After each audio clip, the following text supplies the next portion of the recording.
შინაგან საქმეთა სამინისტროში სოციალური კამპანიის შეიკარი ღვედის შესახებ მომზადებული ვიდეო რგოლის პრეზენტაცია გაიმართა ღონისძიებაზე ალექსანდრე ჭიკაიძე, შინაგან საქმეთა სამინისტროს საპატრულო პოლიციის დეპარტამენტის დირექტორი დავით ცინარიძე, მისი მოადგილე ლევან მაჭავარიანი ესწრებოდნენ.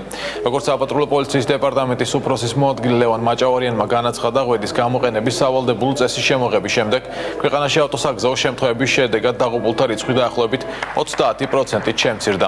ღვედის გამოყენების ვალდებულება ქალაქში 2010 წლის 1 დეკემბრიდან შევიდა ძალაში. ეს სამოწყება ძალიან საჭიროა, ძალიან აუცილებელია და მე პირადად ჩავთვალე საჭიროდ რომ მე მიმეღო ამ ფილმში მონაწილეობა და მეთხოვა ხალხისთვის. მეთხოვა გაიკეთეთ ღვედები და გაუფრთხილდით საკუთარ თავს. მე მინდა სიამოვნებით აღვნიშნო, რომ შინაგან საქმეთა სამინისტრომ აი ამ მეტად მნიშვნელოვან პროცესს, რასაც უსაფრთხოების ღვედებით აუცილებელი სარგებლობა ქვია, არ უყურებს როგორც ერთჯერადი აქცია. და აი ეს კლიპი კიდევ ერთი შეხსენებაა, რომ უსაფრთხოების ღვედების ხმარება არის აუცილებელი.